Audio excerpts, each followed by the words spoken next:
తీస్తా. నాలో ఉన్న క్రియేటివిటీ మొత్తం బయటికి తీస్తా. నా తడాకా చూపిస్తా. Flash back. ఖుషిదిల్లు, ఈ న్యూజిలాండ్ మీద ఎట్లయితే దంచి కొట్టినవో ఇండియా మీద కూడా గట్లనే దంచి కొట్టాలి. అన్ని మ్యాచ్లల్లో నేనే ఆడినాక కెప్టెన్ గా నువ్వు ఉండేందుకు మంచిగా 30-40 ఓవర్లు దొరుకుతాయి. నిమ్మలంగా ఆడుకోవచ్చు కదా. దున్న శాత గానోనికి ఎన్ని ఎకరాలు ఉంటే ఏం లాభం, మందికి కౌలుకిచ్చుడే.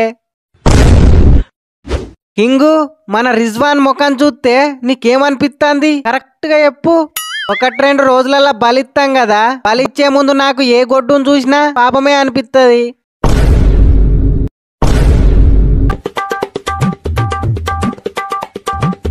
మ్యాచ్ ఆడితే బంగ్లాదేశ్ తోనే ఆడాలి. పాకిస్తాన్ తోటి ఆడితే ఏముంటది నా బొంగు. హిట్టు మ్యాను, డైలాగు తప్పు చెప్పినవు. లేదు, నేను కరెక్ట్ గానే చెప్పినా.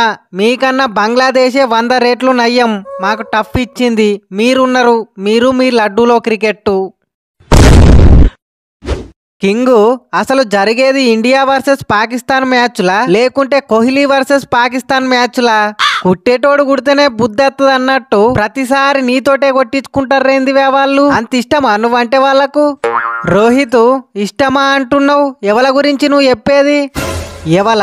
పాకిస్తాన్ మిండెడు. అరే, అంత మంచిగా కోహ్లీ అని చెప్పినాక కూడా మళ్ళీ అడుగుతావు. కింగు, ఇన్ని రోజుల నుండి నువ్వు సైలెంట్ గానే ఉన్నావు. కాకుంటే మాతోటి మ్యాచ్ అనేసరికే నీకెక్కడ లేని పూనకాలు వస్తాయి. ఎందుకట్లా? ఏమోవే బాబరు, నెత్తురు వాసన చూస్తే సొరకు పిచ్చెక్కినట్టు పాకిస్తాన్ ను చూస్తేనే నాకు పిచ్చిలేత్తది. దెబ్బకు నా ముళ్ళు 120 లేత్తది. ఏ మాట కామాట ఈ మ్యాచ్ లో అయ్యర్ కూడా మంచిగా ఆడిండు. ఒక 6 కొట్టిండు. ఆ బాల్ ఏకంగా 102 మీటర్ల దూరంలో పడ్డది. అట్టుంటది మరి అయ్యర్ అంటే. ఇంకా గిదేం చూసినావు? నాకు మస్తు బలం ఉన్నది. నా బలానికి 102 మీటర్లు అనేది చాలా చిన్నది. చూస్తా ఉండు, ముందు ముందు ఇంకా ఎన్నెన్ని భారీ 6లు లేపుతానో. నేను 20 రన్నులు కొట్టి అవుట్ కాగానే పవర్ ప్లేలా నువ్వు మాత్రం ఎక్సలెంట్ క్రికెటింగ్ షాట్లు ఆడినవే. ఆ గిల్లు సూపర్ అంటే సూపర్. అగో, గిల్లేడి కనిపిస్తలేడు. ఇంకెక్కడి గిల్లు? గిల్లును అబ్రార్ గాడు అవుట్ చేసిండు కదా. అవుట్ చేసినాక మెడల్ అటు ఇటు తిప్పి కొంచెం ఓవర్ యాక్షన్ చేసిండు. అందుకని గిల్లు వాని మెడల్ ఇరిచిండు. పుసుక్కన సత్తెట్లా అని హాస్పిటల్ కు పట్టుకపోయిండు. A few minutes later. మింగేస్తా తోటోని సెంచరీ మింగేస్తా. వనికిస్తా సెంచరీ చేసేటోని గజ్జలు వనికిస్తా. కుంగ్ఫు పాండ్యా అంటారా బాబు. హార్దిక్, నీకిదేమైనా న్యాయమేనా? అరే, ప్రశాంతంగా సెంచరీ చేద్దామంటే నీతోటి తలకాయ నొప్పి అవుతుంది. మరీ ఇంత స్వార్థం కరెక్ట్ కాదువే పాండ్యా. ఇప్పటికైనా నీ క్యారెక్టర్ను కొంచెం చేంజ్ చేసుకో. గా అక్షర్ పటేల్ని చూసి నేర్చుకో. విరాట్ సెంచరీ కోసం ఎంత మంచిగా స్ట్రైక్ రొటేట్ చేసిండో నువ్వు గా మాత్రం చేయలేవా? సారి సంసారే గాని లచ్చే దొంగనట. వాళ్ళిద్దరు అన్నారంటే దానికో అర్థం ఉన్నది. నువ్వెందుకంటున్నావు రోహిత్ అన్న? కింగు సెంచరీ వేయొద్దనే కదా నీ కూడా ఉన్నది. నాకెందుకుంటది? నాకు అట్లేం ఉండదు. మరి నీకు అట్లేం లేనప్పుడు నేను మెంటల్ నా కొడుకునని నీకెరికే. మొన్ననే గిల్లుగానికి జల్లు అనిపించిన. అయినా బ్యాటింగ్ ఆర్డర్ లో నాకన్నా ముందున్న అక్షర్ పటేల్ రాహుల్ ని కాదని నన్ను బ్యాటింగ్ కు పంపిండంటే కొంచెం ఆలోచించువే ఆ కింగు. ఇప్పటి నుండి అయినా ఎవరన్నా సెంచరీకి దగ్గరగా ఉంటే కొంచెం ఒత్తుకుంటాడు. ప్లీజ్, మీకు దండం పెడతా. సెంచరీ వేసేది ఉంటే నేను బ్యాటింగ్కి రాకముందుకే వేయిర్రి. వట్టిగా తర్వాత నన్ను బదనాం చేయకుర్రి. వన్స్ నేను బ్యాటింగ్ కు దిగినా అంటే ఆపుడు ఉండది, మొత్తం లేపుడే. తర్వాత నన్ను అనద్దు, ముందే చెప్తన్నా. నాకు అసలే మెంటల్. ఎంత పని అయిపోయా బాబరు. ఇండియా దెబ్బకు టోర్నీ స్టార్ట్ అయిన 4 రోజులలోనే ఎలిమినేట్ అయితిమి. అవునువే రిజ్వాను, గత 30-35 సంవత్సరాల నుండి ఏం జరిగిందో మళ్ళీ గదే హిస్టరీ రిపీట్ అయింది. ఒక రకంగా చెప్పాలంటే ఇండియా పాకిస్తాన్ కు రాకుండా మనకు మంచి చేసింది. లేకుంటే మన పర్ఫార్మెన్స్ కు మనోళ్ళు గ్రౌండ్ లా మన మీద టమాటాలు కోడిగుడ్లు కొడుదురు. రిజ్వాను, మ్యాచ్ కు ముందు ఇండియా మీద గెలుస్తాం పొడుస్తాం అంటివి, ఏమా అంత వట్టిదేనా? అందుకే మ్యాచ్ గెలవక ముందుకే ఎగురొద్దనేది. మ్యాచ్ పక్కా మేమే గెలుస్తామని ఐఐటి బాబా చెప్పిండు. అందుకే ఎట్లయినా గెలుస్తామని కొంచెం ఓవర్ చేసినాం అంతే. మా కాడ ఐఐటి బాబా అని మస్తు ఫేమస్.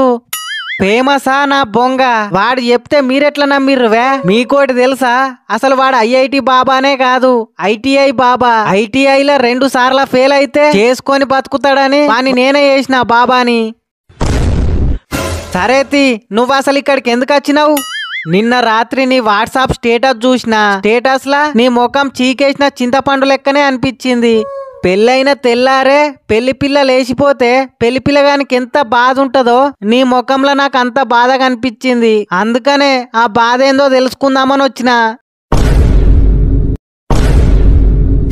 నువ్వు చెప్పింది నిజమే నాకు నిజంగానే అంత బాధ ఉన్నది అయితే ఆ బాధ ఏందో చెప్పు నేను మంత్రిచ్చి తాయెత్తు కడితే ఎసొంటి బాధ అయినా సరే దెబ్బకు పోతది నువ్వు చెప్పేది నిజమా బావుమా నీ మాటలు వింటే మంచిగానే అనిపిస్తుంది కానీ చెప్పుదామంటేనే ఇజ్జత్ అనిపిస్తుంది ఫస్ట్ గా ఇజ్జతి గిజ్జతి పక్కకు పెట్టువే రిజ్వాను మనకెన్ని బాధలున్నా సరే మొదలు అవతలోనికి చెప్పుకోవాలి చెప్పనీకి మోమాట పడద్దు వెనుకటికి నీ అసొంటిదే మోమాటానికి పోయి కడుపు తెచ్చుకున్నదట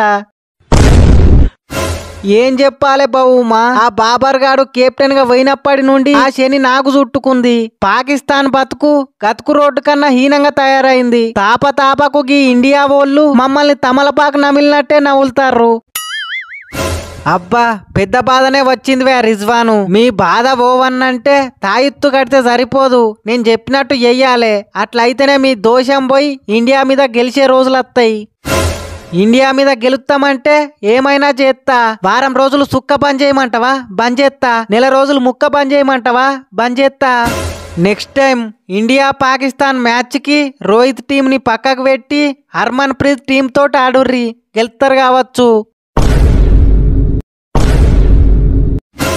ఏంది ఇండియా వాళ్ళ ఆడోళ్ళ టీం తోటి మేము క్రికెట్ ఆడన్నా అది కలవని పని ఇంకా వేరే ఏదైనా ఆప్షన్ ఉంటే చెప్పు ఎందుకు లేదు ఇంకో ఆప్షన్ కూడా ఉన్నది మొదటగా దుబాయ్ స్టేడియం నుంచి లాహోర్ స్టేడియం దాకా పండుకొని వాకాలే కళ్ళల్లో కారం కొట్టుకొని ఎర్ర టెండల బ్యాటింగ్ ప్రాక్టీస్ చేయాలి యాసిడ్ తోటి పొద్దుకు 3 సార్లు మూతి కడుక్కోవాలి ఆఖరిది బట్టలిప్పి తేనె పట్టు మీద కూసోవాలి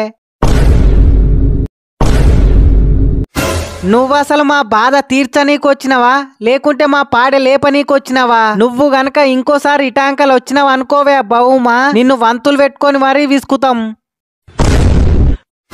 పాపం పిల్లగాళ్ళు బాధలున్నారు సాయం చేద్దామని వస్తే నన్నే గింత మాట అంటారా ఏదో పాపమని పాత బట్టలు ఇస్తే ఊరవతలికి పోయి ఊరేసుకున్నారట నియసొంటోళ్ళే మీరు కాకపోతే నాకు 1.25 లక్ష మంది కస్టమర్లు ఉన్నారు నా బొగడాలోది